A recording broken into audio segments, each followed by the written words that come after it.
జిల్లా ప్రజలకు విజ్ఞప్తి చేస్తే మెదక్ పార్లమెంట్ సభ్యురాలుగా మీరు గెలిపిస్తే ఈ దేశానికి ప్రధానమంత్రిగా శ్రీమతి ఇందిరాగాంధీ గారు వన్నె తేవడమే కాకుండా ఈ ప్రాంతాన్ని పారిశ్రామిక వాడగా ఇతర జిల్లాలు, ఇతర రాష్ట్రాలు, ఇతర దేశాల నుంచి లక్షలాది మంది ఉద్యోగ ఉపాధి అవకాశాలను ఇక్కడ శ్రీమతి ఇందిరాగాంధీ గారు కల్పించారు. ఆ ఇందిరాగాంధీ గారే కూడు గుడ్డ ఈరోజు ఉండాలి, మీకు పేదలను ఆదుకోవాలని రోటీ కప్డా ఔర్ మకాన్ అనే నినాదంతో పేదల సంక్షేమం కోసం, పేదల ఆత్మ గౌరవం కోసం అహర్నిశలు పరితపించిన గొప్ప నాయకురాలు శ్రీమతి ఇందిరాగాంధీ గారు. ఆ ఇందిరాగాంధీ గారిని ఆదర్శంగా తీసుకొని ఈనాడు మన ప్రజాపాలనలో ప్రజాప్రభుత్వం పేదలకు సంక్షేమాన్ని అందించడము మా బాధ్యతగా, సామాజిక చైతన్యంతో కూడుకున్న భరోసాని ఇవ్వడము ఈరోజు మా బాధ్యతగా భావించి ఈరోజు ఈ సంక్షేమ పథకాలను అమలు చేస్తున్నాం.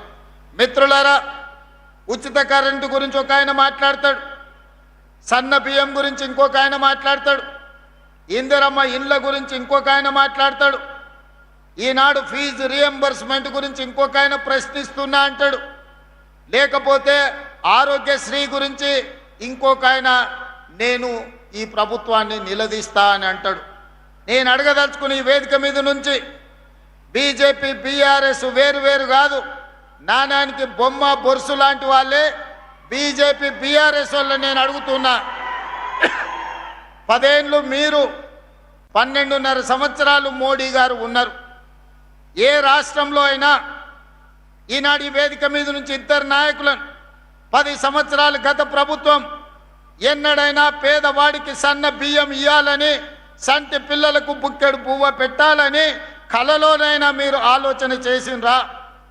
ఆనాడు మీరు ఇచ్చిన దొడ్డు బియ్యం పశువులకు, పశువుల దాన కోసమో, కోళ్ళ దాన కోసమో, ఇథనాల్ తయారీ కోసమో, లేకపోతే ఇతర బీర్ల కంపెనీలకు రూపాయకో అగ్గోకో సబ్బుకో అమ్ముకునే పరిస్థితి. ఈరోజు మా అక్కల్ని అడుగుతున్నా, నా ఎదురుగా ఉన్నారు, ఆ 10 సంవత్సరాలు దొడ్డు బియ్యం ఎన్నడైనా వండి మీ బిడ్డలకు బుక్కెడు పువ్వ పెట్టినరా? మీరు ఒక్కసారి ఆలోచన చేసి ఆ ప్రభుత్వానికి ఒకసారి గుర్తు చేయండి, ఆనాటి నాయకులకు.